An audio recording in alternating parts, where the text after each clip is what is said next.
What's up, everybody? Welcome to the Coaching the Culture podcast.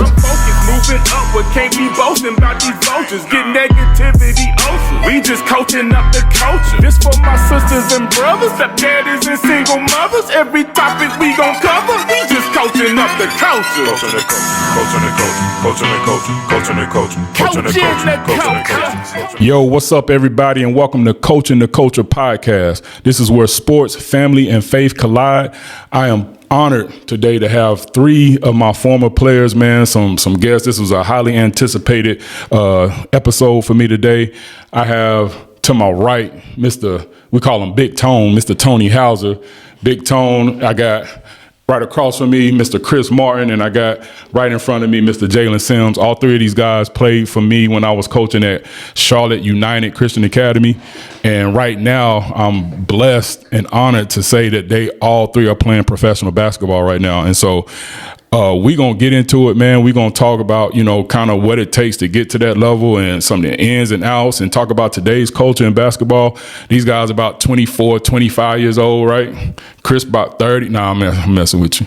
But these guys are old, so they ain't that far removed, you know what I'm saying? And we want to give some advice today, to the younger generation, the ones that's hooping now, and trying to help everybody as much as we can. Once again, this podcast and my platform is designed to help people in general build winning cultures. And so we're going to get into it, man. First of all, I want to thank y'all for coming to the podcast today, man. I really appreciate that. Taking time out y'all day. I know y'all guys busy working out, everything like that. But it's an honor to have y'all here.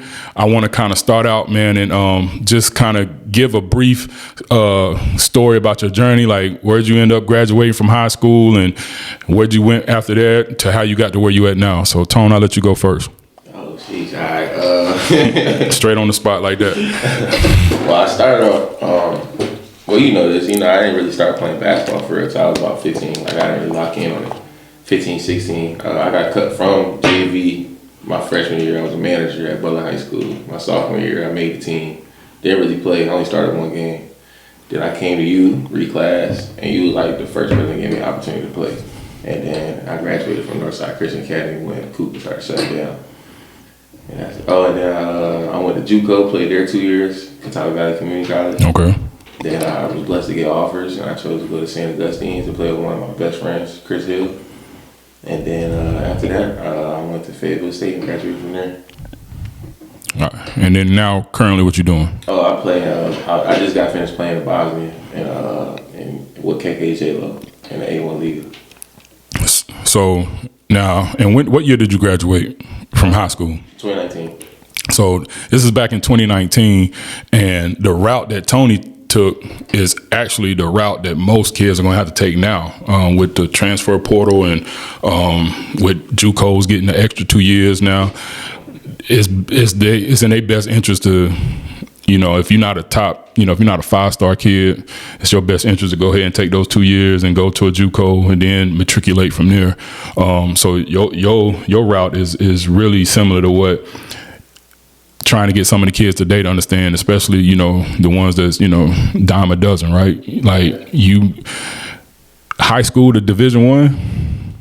And then I say right now, like, it's in their best interest to do it because now with all those rules in place, if you go to college as a freshman right now and you 17, 18 years old, bro, you going up against grown men. Bro, I was looking at March Madness this year. I'm like, yo, these Negroes is old, bro. Yeah. So, like, it behoove you to, go prep if you need to, go to JUCO, and then by the time you get to a 4-year school, at least be 21. You know what I'm saying? And be ready to, get your body developed and stuff like that. So, yeah. So, Chris, what was your journey? I've been playing basketball all my life, really, but I was doing both. I was doing football and basketball. I started locking in with basketball only high school when I was at Victory Christian. Mm-hmm. The coach left, Coach McCain, so I transferred to Northside, played with Coach Dean. Then I played 1 year there, transferred to Charlotte United with Shaw, and then I went to Liberty Heights. That was the post-grad team. Now, did you graduate from Charlotte United? No, I graduated from Creek, but okay. I didn't play at Creek. I just went to school at Creek. Gotcha. So when I coached you, it was your junior year. That was my junior year. Gotcha. All right. And then what happened after that? After that, After Liberty Heights. after Liberty Heights, well, I played with Team Charlotte that whole year. I didn't even have no O's. I didn't get my O until like my last school ball game. That was in like March. Presbyterian had offered me. I went up there for a visit, played against the team, cooked the team. It got offered like the next day. Played 2 years there. COVID hit. Went to the portal. I had a few D1 schools, but I didn't like them. So I went to D2, Clark Atlanta. Played 3 years there. Got player of the year and all that. And now I just finished up my rookie year G League. All right. Now, Chris, man, I don't know. Do you remember the nickname we had for you at Charlotte United? You remember the nickname me and my wife came up with? You don't remember? You probably don't remember. You said I don't remember. Bobby Brown. Bobby Brown. You remember that? Hey, listen, let me tell you, first of all, hey, my dog Chris ain't never had a shortage of confidence. Like my dog been that dude since he came out the womb, you feel me? And it was one time, like, we went to the beach. We played in that nationals at the beach. What was it called? USA National Prep or something like that. And we get to the hotel at the beach, right? Me and wifey, we checking in and stuff.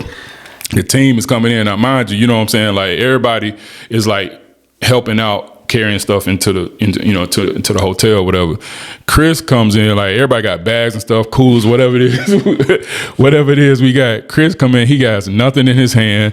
He might have had like his bags. He had a shirt. He took his shirt off. He had his shirt off and had it like wrapped around his shoulder, walking through the parking lot. My wife like, man, look at Bobby Brown. Bad boy Bobby Brown. That's how we came up with the name, man. So yeah, that's you forever, man. So like, you know, the confidence that you exude, but at the same time though, your game backed it up. So it was hard for me to coach in this generation now, which is why I recently retired, is because I can't deal with fake. I can't deal with cats not being real. Like, okay, I don't care if you talk your talk, but you gotta back that up. Like, don't talk that talk and you ain't producing on the court, or don't talk that talk and you only producing against Rudy Poos. Now, y'all know me, like at Charlotte United, I don't care how good we was, I'm gonna stack the schedule. Yeah, we was just talking about that. bro, Huntington Prep, bro. Huntington Prep. Why is we playing Huntington Prep? Westland Christian, bro. What? I'm gonna start. And the reason being is because if you say you the best, or you say you want to play Division I, my job is to make sure that you understand what it takes to get there, to make sure that you get to experience what Division I really look like. So yeah, Miles Bridges doing that 360 windmill on us on the break. Yeah, like, you got to get all that. You need all that experience. You know what I mean? So yeah, so like nowadays, you know, kids say they like that. I'm like, yeah, be like that, but produce against the smoke. Like, don't not produce against the smoke and then produce against some Rudy Poos and then be talking that talk. Nah, I can't do that. You know what I'm saying? But y'all came from that, you know what I'm saying, that culture, that era, man. It changed a little bit after y'all graduated. I don't know how many years it was after y'all graduated, but it changed. So last but not least, Jaylen Sims, man, tell us a little bit about your journey. Yeah, I've been playing basketball all my life, like Chris said. Basketball the only sport I ever played, though. Yeah, never really that good. I was a skinny kid. High school, got cut from the JV team, like Tone said. The next year, I went to transfer to another public school, went to North Quebec. Coach put me on JV. There's a whole bunch of stuff happened, so I left that school, went to Charlotte United with you. So what school did you get cut from JV? Huff. Oh, okay. I don't even remember that. That is, man. And like, I thought it was North Met you got cut from. I was like, at least they had a squad. Yeah, that's crazy, bro. Yeah, that's crazy. I guess I won't get it, but they're good. Yeah. After North Met, went to Charlotte United with you. 2 years there, school shut down. Then I went to graduate from 95th, and I went to UNCW. All right, and then what happened after UNCW? You did 4 years there, right? Yeah, UNCW did 4 years. Had a really good college career. Then I went pre-draft, and I went to the G League for 3 years, and now recently went to the NBA and signed a 10-year rest this season. Yes, sir. Yes, sir. That is the goal, right? Now, Jaylen, what did you any records you broke at UNC Wilmington? You set any records there? I ain't set no records. We had the biggest win streak in school history, and then the next year they broke it after I left. So Okay. I ain't set no records. But you just recently set a record in the G League. Yeah, I got all-time leading scorer for the Swarm. That's what's up, man. All-time leading scorer for Greensboro Swarm. Then you got your 10-day contract, did your thing there. How was that? How was that experience? Oh yeah, that was crazy. I went because we finished out the season. We got to the playoffs, lost in the first round. Came back to Greensboro. I thought my season was over, so I was fully out of season mode. I was eating whatever, chilling, like, watching a movie. My agent called me like 10 o'clock at night, like Hornets calling you up. I'm like, oh snap! Like it didn't feel real. So Yeah. from playing the G League guys to 2 days later playing DeMar DeRozan, Yeah. Zachary Bean, Demontis Sabonis. Like it got real quick. Yeah. Stay ready. You ain't gotta get ready, huh? So I went ready. so I was super nervous. Yeah. And after a while, I got comfortable. I was fine. So I know you had a 10-day, and then the rest of the season. I don't know how many games there was total, but who was It was like one more game. one more? Okay. Who was the within that time frame? Who was the toughest cat you had to guard? And I had to guard some people though in that time frame. It was DeMar DeRozan, John Morant, Scotty Barnes. Who else was it? And then I said Ja, right? Yep. Yeah. I would say DeMar was the hardest. Yeah. Personally, that was my first game too. Just like his pace. Welcome to the NBA. Yeah, they told us not to jump on pump fakes. They told us not to jump on fakes. They needed like. Yeah. So like in the game, his pump fake was so crazy. It looked like he was about to shoot the ball. Right. Jump crazy. He elbowed me in the mouth. They called foul on me. Wow. I'm on the ground. Yeah. You good, little fella. Yeah. Yeah. I say him for sure. Word. Now, Chris, going back to you. So at Clark, you broke some records at Clark. Yeah. Talk to me. Broke the scoring record, season wise and career wise. I finished with like 1,500 points. God. Got player of the year. In the same year, we won the championship, conference championship. So all them were records. But side note to Jay Sims thing, like I've been playing with Jay Sims since like 4th grade, and bro came a long way. Yeah. 'Cause back then, like he wasn't trash, but Right. he was like frail, like background type. Like we used to bully Jay Sims. Yeah. Yeah. Throw him in the bushes. And Yeah. So he came a long way. Like Yeah. putting in the work for real. I Yeah. always had a game though. Yeah. Yeah. I'm confident. Yeah. Yeah. He wasn't trash. He was just like a little soft. Right.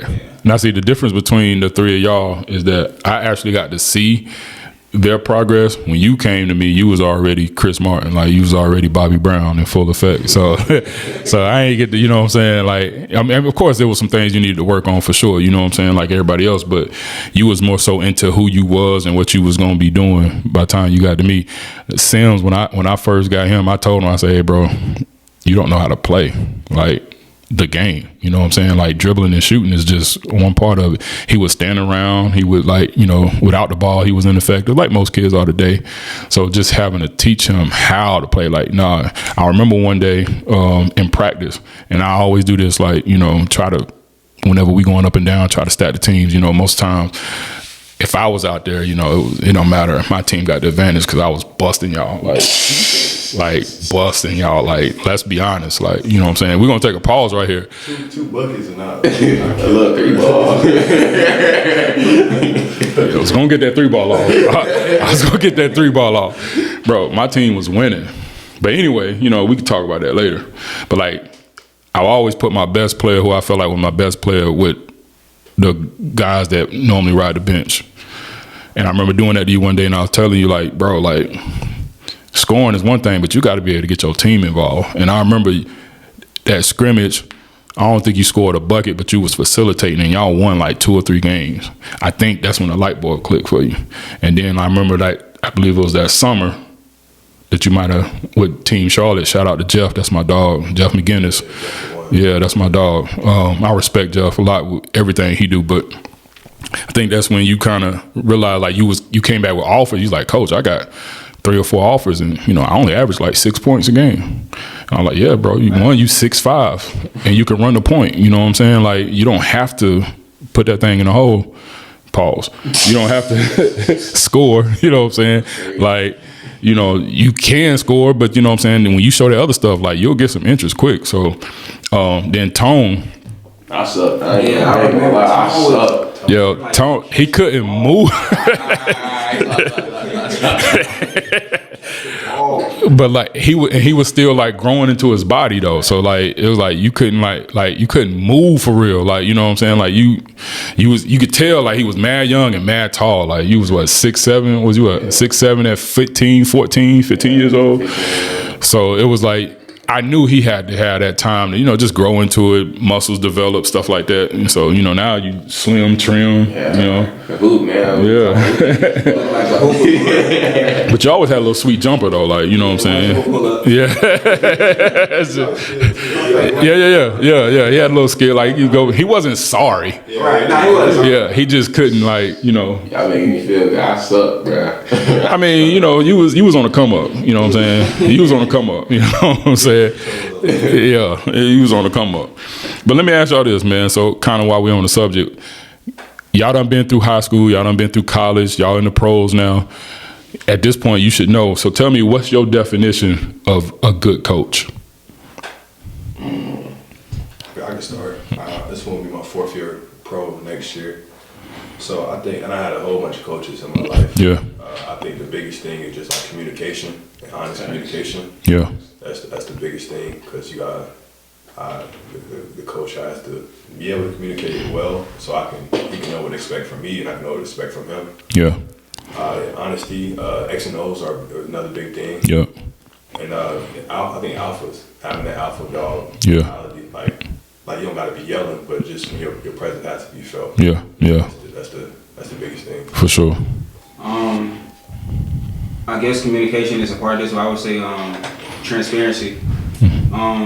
I think as men, like when we older, we respect the honesty more than like you try to sugarcoat it. Yeah. Like make it sweet. I think younger kids probably need that push or the pat on the back, but as like being a pro now, transparency, like what you expect from me, what you want to see.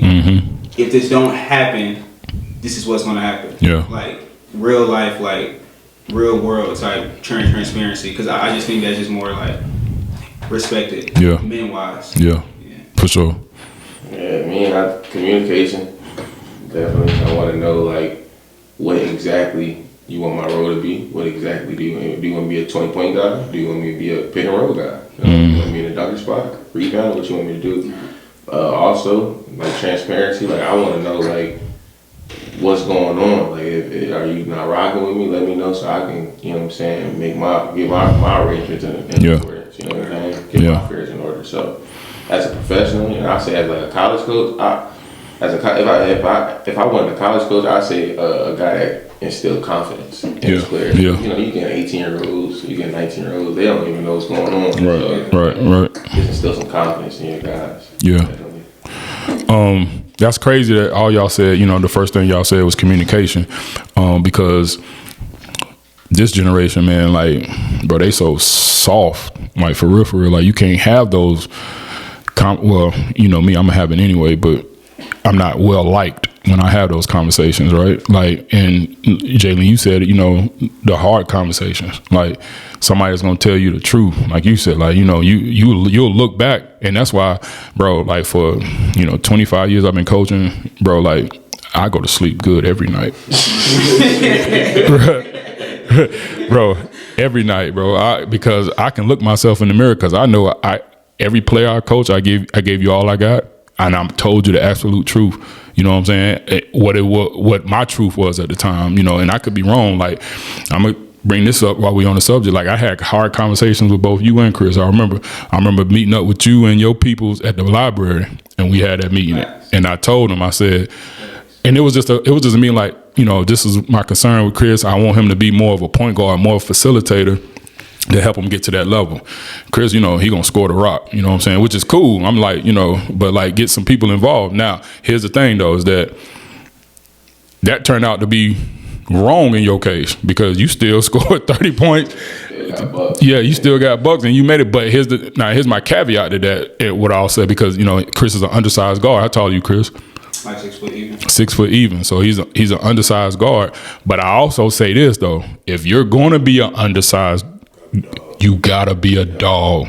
And that boy is a pit bull. Been one. He played defense 94 feet. That's important. He gonna hustle. I'll never forget the Phenom Hoops preseason joint we did, and you took the ball like it was either tied up or something, and you went full court within like 3-4 seconds and scored that layup on the other end to win the game. You remember that? Bro, like just dog. Like, you know what I'm saying? Like just dogmatic. So definitely now, while we're on that subject though, let me ask you this, Chris. Now you playing in the G League and you trying to, so I'm sure the goal is to get to the NBA, right? So now what are they saying or what are they telling you? Is it still score or is it facilitate? What is it like now? It's crazy. I think I got released from the Swarm with Jay Sims because I wasn't facilitating as much as like their point guard was. Mm-hmm. They had a guard who was really like passing. I was more like, even during our training camp, I was just like scoring. I was cooking, but I was scoring. Yeah. I know with the Long Island Nets, they was telling me get the ball and rock out. Mm-hmm. That was when I was having like 22 and all that, like cooking. So I just think I had to adjust to seeing what the team already has. Mm-hmm. Like, if I could do it again, I would have seen they already had Jay Sims, they right. Keontae and all them who were scoring. So I needed to do something else. But I just think whatever situation you in, you got to analyze it and see how you're supposed to fit. Yeah. Now, with that experience at the Swarm, did they have that conversation with you about what they wanted you, how your role was going to be on that team, or you just had to figure it out? After the fact. Yeah. After the fact, they sat me down, explained to me why they was letting me go. Yeah, they did. Yeah. So. Now, Sims, I remember having a conversation with you. I forget the name of this, Positive Day. I think it was the name of that school in Winston-Salem, maybe, or Greensboro. Positive Day. It was a little church that we played at, and it was like a prep school. And I remember it was right before the game. I brought you out the locker room and sat you because I had spoke with your mom like a day or two before, and she was like, "Man, talk to Jaylen because he's feeling a certain type of way." Because I was on your head like every practice, every game, like I'm gonna be on my best player regardless. But I remember explaining to you that the reason why I'm on top of you, pause. The reason why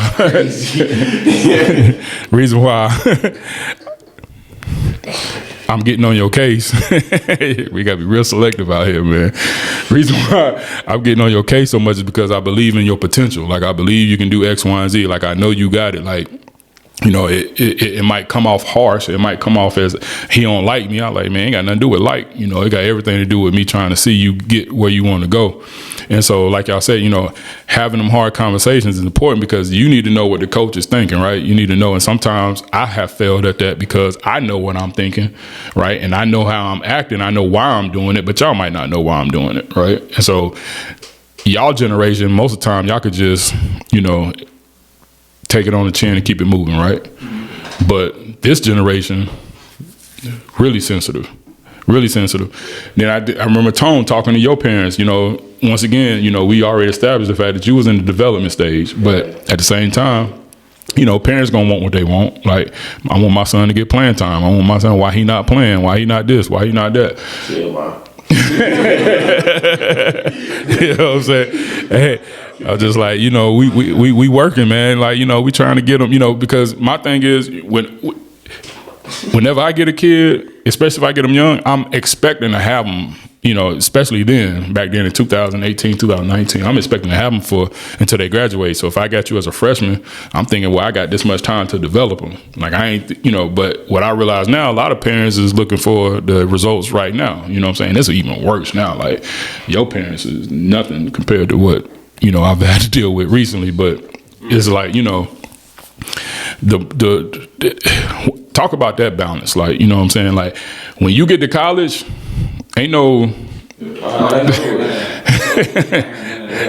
yeah, and I think a lot of kids nowadays and parents are setting their kid up for failure. For sure. Yeah. You know, if you gotta let them fly, man, you gotta let them do what they do, and then, you know, manage the emotions. But you can't try to manipulate the coach or, you know, ask the coach. You can't go to the college coach on their behalf like, hey, play my baby.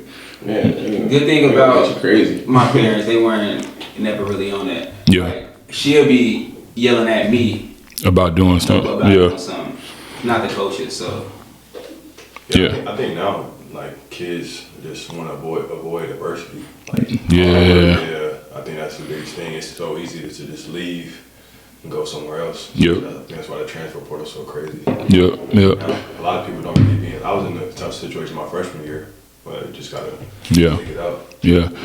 Keep working. Now I've said we touched on this on the other episode we had, but like transferring, man, like, you know what I'm saying, sometimes it's necessary, right? Sometimes if you're in a bad situation and, you know, it's all the way to your benefit to transfer, then yeah, you got to transfer. But for the most part, you got to, like you say, stick it out and go through the process, because failures is what creates success. All right, so we was talking a little bit about, you know, high school coaches coaches in general. You know, what to you is a good coach. Let me ask you something about high school. Do y'all think high school prepared y'all for college? No, not for me. Why you say that? Like when I got to college, it was a whole different scheme. Like first of all, you staying there on the campus.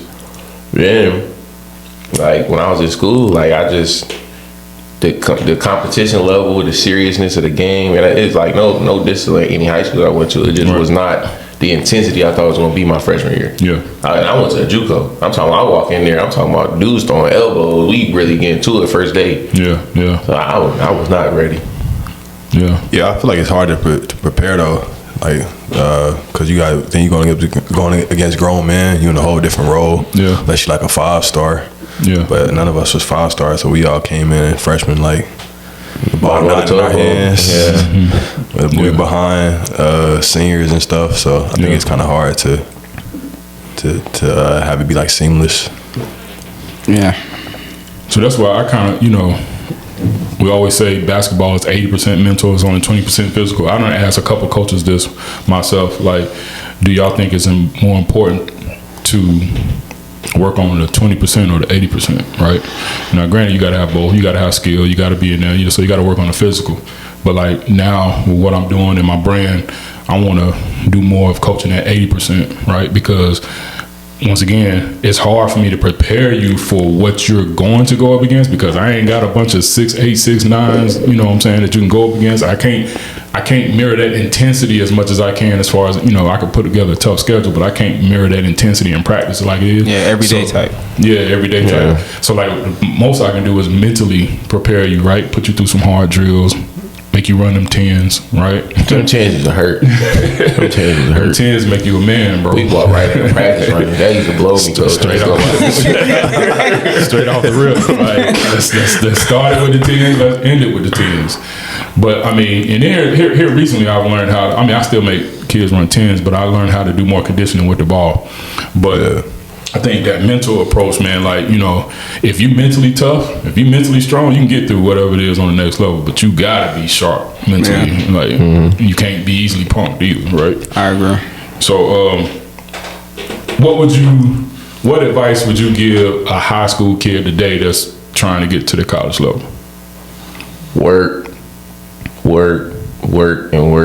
But what does that actually look like? Because, you know, when you say work, a lot of kids think that, first of all, a lot of kids think they're working and they're not working. Like, you can go in the gym for 2-3 hours and not get better. I tell the kids that all the time. Like, you can go in there for 2-3 hours and not get better. Like, you just maintain it, because most of them will go in there and work on their strengths. So what does working look like? Well, obviously, working on your weaknesses. And I say making the game simple. Yeah. Like, you can add to the bag over the years that you playing, Make the game simple. If you're a guard, get you a floater, get you a pull up, get you a little 3-ball. If you're a big, get you a hook shot, get you a drop step, get you a little up and under. You know what I'm saying? Learn, like, for bigs, because I'm a big, I'm not a guard. Learn how to set screens, learn how to roll, get your footwork right, learn how to finish with both hands. You know, just simple stuff. Make the game simple. Work on that, and then the stuff will build. Yeah. And I also say, like, cause I go and talk for bigs, work on your conditioning. You don't want to go into your next season in college, especially if you're a freshman, out of shape. They gonna eat you right, like, that's crazy, but they gonna eat you up. Like, they gonna make you run. You gonna have to get extra running. And it's talking to somebody that had to do it. Yeah. Cause I came in out of shape. I had to get extra running. Come out of class, go run. So, I don't want to be that guy, but I'm not even gonna speak on like basketball. I'm gonna just say, get your faith right. And I only say that because, like, you go have good days and bad days, and you go have bad days that's really bad days. Yeah. And sometimes we say basketball is our escape, but sometimes you can't escape it. Sometimes you battling stuff on the court and off the court. Now you really messed up. Because I remember during my freshman year, I had broke my hand, and my coach, he was trying to again. Yes, again, bro. The other hand. What? Yes, bro. So this was during preseason. I was already. He told me I was gonna start during my freshman year. All that. I got hurt. I was supposed to be out like 6 months. And he was trying to redshirt me. I told him no, I'm not redshirting. I'm gonna skip rehab. As soon as his cast off, I'm hooping. But during those like first 3-4 months being a freshman, I was really like in a dark place. Like I couldn't practice, I couldn't lift, I couldn't be around the team and all that. So I would go to film, watch film, go back to the room, turn off all the lights and sleep. I still like knew God because I was already grounded, but I didn't have a locked in type vibe with him. So I needed a piece outside of hoops and outside of girls and outside like a family. So I would say that because you gonna have ups and downs, really, like on and off the court. So I'd say that. That's big. That's big because when you talk about peace, man, like I was talking on the other episode about this, like when I used to work at MLK, one of the roughest middle schools in Charlotte, in the heart of Hidden Valley. Like, it was chaotic, bro. Like, breaking up fights, confiscating drugs, weapons every single day. Like, you know, like, it was rough. Like, we processing over 100 referrals a week, right? So, like, it became so stressful. I used to pray for peace. I used to be like, God, please let me have a peaceful day today. A day, like just one day that's just good, God, for real. And the answer that he gave me, though, he was like, bro, peace comes from within. Facts. Like, when you have peace, it don't matter if it is crazy at the school today, you still got peace. So what you're saying is valid, you know what I'm saying? Like, I always say to myself too, the gym is my second sanctuary, right? But what happens if the gym becomes stressful? You know what I'm saying? Literally though. Right. Literally. So you really got to go to the one who never changes, right? The one that's the same today, yesterday, and forever. So definitely got to have that. What about you, Sam? Oh yeah, I think what they both said was big. The hard work and definitely the faith is the biggest thing. I just thought about Proverbs 3:5-6. You know, I'm pretty sure everybody knows that verse. Trust the Lord with all your heart, lean not on your own understanding. And I would say for any high school kid, I would just stay in your lane, like run your lane, run your race. You know, it's so easy to look like, dang, they doing this. Like, there's so many guys that were so much better than me in high school, and I lapped them. So lapped them 2 times already, you know, just by the work and just by the daily grind and the staying process driven and not process driven and not results. Results driven. That was the biggest thing for me. It's every day. Hey man, big shout out to you too, Jaylen, man, because I remember, I know these two guys remember, I know Tony remember, like, I used to be like, you know, when y'all running and stuff and y'all, you know, start to drag or whatever, and I'm blanking, I'm barking, and I'm like, let's go. I'm like, Sims, what you doing it for? What you here for? Every time, same response. Man, I'm trying to feed my family. I'm trying to help my mama. Every single time it was the same response. Man, I'm trying to help my mama. I'm trying to help my mama. Hey, and I'm sure that motivation carried you through college, even to the day. You know what I'm saying? So, big ups to you. Like, it's a blessing for me to see that, to see where you was at, to see what you wanted, and then to see you, you know what I'm saying, eventually get it and on your way to getting it even more. So, yeah, big ups to you, man. So, let me ask y'all this: what's the major difference between, or how can I ask this? What you experience, the noticeable differences that you experience from high school to college, and then from college to pro? High school to college was just like the size of the guys. It was big, like you said, it was grown men. So dudes were way bigger, way stronger, way faster. College to pro is guys who are very mentally strong. They thought the game better. They knew their role. They knew what they was good at. Especially from the G League to the NBA, that's what I really realized. It's so much. The margin for error is so small in the NBA. In the G League, it's a little bit bigger, but in the NBA, it's the small things. So that the small things that really matter so much. That's what I realized from college to pro. That's what I would say. Yeah. High school to college, I'm not gonna lie, the physicality and stuff didn't bother me. It was more like the off the court stuff. I feel like college, you have access to a whole lot of stuff that can throw you off on court. High school, we had to go back home to our parents, go to school, do our work, and then practice. And you had to be on like a sort of a strict type of guideline. But in college, like, if you don't want to do homework, you ain't got to do homework. You can go to a party, stay out to 3 a.m., but practice at 6 a.m. It's hard to prepare for that until you actually got to do it. So I would say that was more like really having to like, okay, I can't party. I got to do this work so I can go get some shots up. I like all that. From college to pro, I would say the IQ. Like, dudes know what they doing now. If there's a shooter, he's going to shoot the ball, and he's going to shoot the ball well. If he's athletic, he's going to block shots, be above the rim well.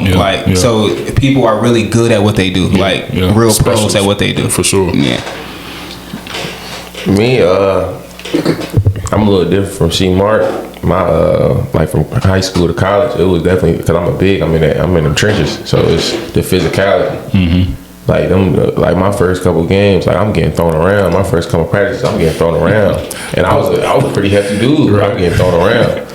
So that, and then from definitely the off the court stuff, that's true. Because like in high school, we had to hide to do stuff. In college, they don't care. They don't care. You grown. Like if you want to go to class, go to class. If you want to go, you know what I'm saying, do what you want to do, you go do what you want to do. Ain't nobody gonna stop you. Right. You know what I'm saying? So you had to really they'll let you bury yourself. And you had to learn how to. You had to have some discipline, and you got to be able to separate yourself from things that you don't want to be. And then from college to pros, it's for me it was simple. Like dudes is nice. Dudes is really good. Like they play basketball professionally. You got dudes with kids. They're not out there to play with you. They're not out there to play with you. So they gonna go right at your neck. They trying to get their cheese, just like you trying to do it. They don't care if you young, old, whatever. They right at your neck. They don't care.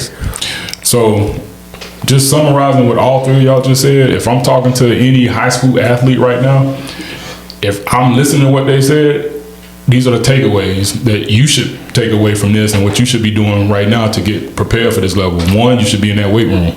They talk about the physicality, right? You need to be in that weight room. If a lot of kids just want to be in the gym. Notice none of them said anything about skill other than the fact that when they get to the pros, they specialists. Physicality, get in the weight room. Other thing they said was the IQ of the game when they get to the pros. That don't just start when you get to the pros. Right. I tell kids all the time, you gotta be a professional before you're a professional. Right. That's facts. How much do y'all study film? A lot.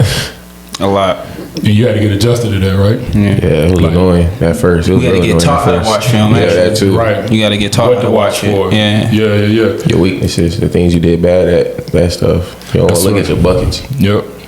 And that's the boring stuff nowadays for the kid. They ain't everything. They want to see their highlights. And, I ain't gonna lie, I still do too. Like, yeah, but you know, you don't get a highlight if you don't do the little things. Yeah, you know what I'm saying. Or you can get more highlights, right, if you study film and you know. So yeah, that's big. I want to touch back on something you said, Chris, about the distractions. Like kids today got a lot of distractions, bro. Like so, if you not taming, like just something simple, right? What would you tell a kid right now? I mean, they a hooper and they can go. You know what I'm saying? They might, got some skill or whatever, but they can't control time on the game, on the PS5 or whatever. They can't control being up all night on Instagram, or they not eating right. They're not. They don't set their own alarm to get up and go to the gym in the morning or whatever. Your parents gotta drag them out of bed, stuff like that. But they say they want to go Division I. Time don't wait for nobody. Facts. Facts. So yeah, coach might tell you he love you, right? Yeah. If you don't, sad to say, if you don't do what you're supposed to do and he like it, he go find somebody else, bro. Facts. And that's saying that there's always somebody working when you not, that's a real statement. I remember my freshman year, we had the freshman of the year. So he played 1 year at Presby as a freshman. He averaged 20, transferred to Baylor, and he's at Thunder now, Adam Flagler. I remember, vividly remember, we going out partying at 12:30, going back to our team locker room just to grab snacks like Gatorades, fruit snacks. He's in the gym at 12:45 putting up shots, just him. Me and two other freshmen are coming from a party. He's in the gym. So when you not working, there's somebody working, bro. Yeah. That's crucial. So let me ask, I know, all three of y'all, include myself, enjoyed my years in college. I know you had fun. How was you able to balance that time? What was it that kept you? Because as far as I know, none of y'all got into anything. If you did, you ain't got to speak about it. But for the most part, kept your nose clean. Well, hold up, before you even answer that, how many players on your team? How many players did you see while you was at your schools not make it, get kicked out? I was just gonna say that. How many? That's what motivated me. Seeing my peers, good and bad.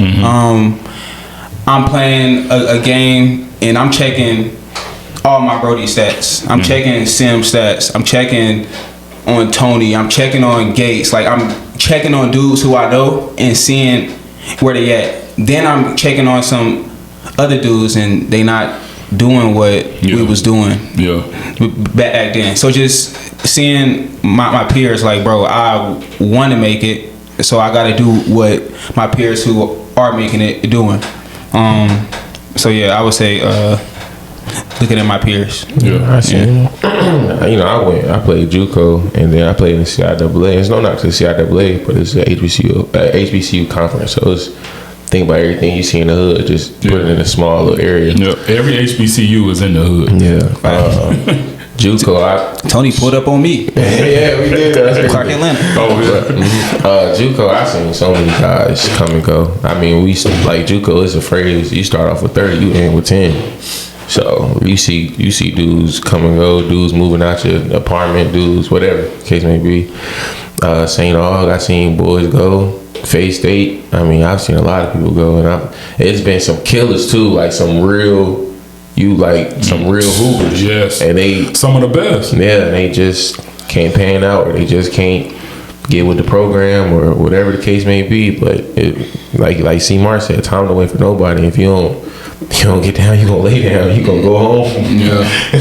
Nigga, that time is ticking. That ball ain't gonna stop bouncing at one point, right? That's true. Yeah, facts. I'll say for me, I think it's just keeping the main thing. Like LeBron always say that. I feel like a lot of guys that we came across did not do that, and they where they at right now. No knock to them, but we still playing. A lot of guys that should still be playing that's not playing because they focus wasn't there. Yeah. I noticed, man, in my 25 years of experience, I noticed like last 10 years, I've noticed like the similarities that each one of my players. if it was a player that I coached or coached against or knew of or whatever, they all had it. If they went Division I or if they went to college, no matter what level it was on, and they completed or they went on to overseas, whatever the case may be, and they were successful, they all had a similar, same similarities, like good grades, right? Yeah. That's where it started, like, you know, because you can't get to that next level without it. But having good grades, keeping their nose clean, like, you know, nowadays, and we can talk about it, you know, kids, a lot of kids, man, like, we got them gone. Like, they blowing it down. They think they gonna go, and they really think that they gonna go to the, you know, and a lot of times, you know, they might look at, you know, Matt Barnes and Steven Jackson, or you might look at some podcasts, look at Katie. They done made it, though. Yeah, you know what I'm saying? They made it. If they want to do that, bro, they can do that. If that's what they want to do. But, like, I got kids in high school that ain't even got an offer, and you smoking. No way you want to offer. How you smoking without an offer? Hey, you ain't like that now. You know what I'm saying? Like, and you ain't going through nothing either. Yeah, you know what I'm saying? Now, I'll tell a story about this guy, man. At Winston-Salem State, when I was at Winston-Salem State, dude transferred to Winston from Florida State, 6'6" point guard. Jeez. Bro, I smoked with him right before a game. Like, it was right before a game. And I'm like, bro, you know you got a game, bro. I'm good. Bro, we go out there and do work. Like, get busy, fry. Yeah. But everybody ain't built like that. You know what I'm saying? Everybody ain't 6'6". All right. But you know what I'm saying? Like, but for real, like, this generation now, like, you have to have those intangibles. I think nowadays colleges will take a kid with less talent and less drama, right? If you can average 30, but if you come with a lot, your Instagram look crazy, you throwing gang signs up, you flashing money, you doing all this, that, and the third. That's stupid. Bro, these schools is not about to fool with you. They'll go get the kid right down the street that averaged 10 less points than you did, but he has a 4.0. He's in this program, that program, and he know he ain't gonna have to, you know, manage that kid as much when he get there. So that stuff is important, but it's hard, man, because social media, man, has got these kids going. So, man, what y'all think? I know we talked a little bit before we started, like, this generation, man. Where they at? What's y'all assessment? How can we help them? Man, can I go first? Go. Man, I'm gonna be honest. It start with the parents, man. Like, you know, the parents, they not instilling, like, I don't want to be that guy like you said, see, but they not instilling no faith. They're not instilling no structure into these kids. They not, like, when I was coming up, we went to church. Yeah. You know, that the Bible is very intricate in my you know, my growing up stages. Them kids don't have that foundation. They don't got that foundation. Secondly, ain't no discipline. Like, these kids, like, I mean, they not getting no whoopings, man. Like, I don't believe in whooping children either, but they not getting no discipline from at home, bro. So it's like how can you expect these kids to go listen to teachers and you ain't telling them to listen? They ain't even, you know what I'm saying? It definitely starts at the crib. And then you got all the Instagram, you got all these rappers, you even got professional athletes that's acting the fool, acting like they ain't got no sense. And it's like now everybody's just like it's okay to be ignorant. And I don't agree with that at all. And these kids that they don't understand, them people that's acting a fool, they get paid for that. Exactly. Right? Even if, you know what I'm saying, you a celebrity and you cut a fool, even if that wasn't like a plan, you still get paid for it because you're going viral. Like, you know what I'm saying? Everything is like, now you got 1 million views seeing you cut a monkey, right? Exactly. So now either way, it equals dollars. All right. Like Tony said, it starts in the home. Yep. How I was raised, like, my mom, until I was like probably like 17, 18, she was like on that with me about everything. Like, she wasn't checking phones, but she was like, okay, you've been on that phone too long, off the phone. You've been on that game too long, off the game. Like, we going to church Sunday morning, Sunday night, Wednesday night. We having family Bible study. Everybody going inside her room praying with each other. Like, we was on all that. I want to meet your friends.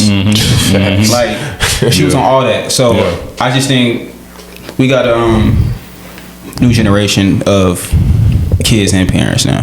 Hey man, shout out to Miss White. You know what I'm saying? Big shout out to her.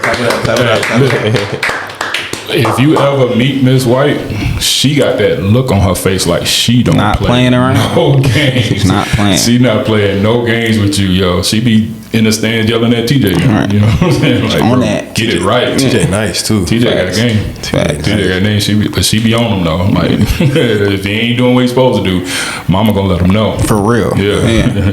What about you, Sims? Yeah, my mom was similar to Chris's mom. Just instill a structure. She didn't let me do nothing. I used to hate it, but Mama bear. yeah, that's all I had. Yeah, For real. So, yeah. she didn't let me do nothing. I didn't like it at all, but it helped me out so much. And it's just a level of like respect that I had for her that I carried on to when I met somebody else. Yeah, it just like they said, it's the household starts everything. Yeah. That foundation is big. Now let me ask y'all this, like, you know what I'm saying, if y'all talking to any kids, like, you know, that's growing up now, do they listen to y'all? Because, like, I know, you know, I might be a little far removed and they look at me like I'm crazy, like, I don't know, but y'all closer to their age, do they listen to y'all? And I'm just talking about hoopers, like, if it's a young hooper, would they listen to what you guys say? I spoke to a couple teams before, and I was probably like 6-7 teams. It might have been like 5 dudes that listen for real. Yeah. And the ones that listen, I hope they listen. Yeah. And the ones that listen are gonna go far because I'm just trying to give them wisdom. Yeah. But not really. Yeah. Yeah, I was gonna say not really, bro. They not able to listen. My little brother does, of course, because he seen me grind. But like, I done had to speak to a few camps and teams and all that.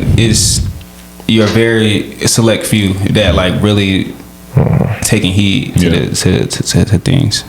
We gotta get that dog in your brother, man. I don't know if you can He make ain't play football like me. Oh, I thought he did. He ain't play. He ain't play, man. He got hurt when he was like 7 years old, and then it was over. Stop playing. Stop playing. He ain't playing football. Yeah. So, but I'm trying to get into him because he nice, like skill wise, he nice, bro. But he's just you feel me? He was a little spoon fed. He was a little spoon fed. I say the kids, like the young men in my life, they listen to me. But if I just go talk to a regular kid, they not listening. They don't even listen to their parents. They're not listening to teachers. Sometimes, I hate to say it, you gotta let the experience teach them. Yeah. So. Well, I think y'all touched on it a little bit before, man. This generation, everything comes so easy to them, man. Like, you know, bro, do you know what y'all would have did if y'all had ChatGPT? I'll be a scientist right now, bro. And I'm trying to explain this again. Like, I got a camp going on right now where, and it's not a basketball camp, it's just a regular camp, but we call it a Kingdom Builders Camp. We're trying to get them to start thinking about careers and what they want to go into and start exploring and stuff. I'm telling them, like, y'all don't have to wait to make money. Like, it's kids making millions now. AI technology is available, so like they got so many resources. So even if we talk about going back to hooping, like, there's so many resources now. I mean, social media is crazy. So now you ain't got to necessarily have a college coach come see you. You can send out film and, you know, that's all they need for real, you know. But it's like they don't even want to work.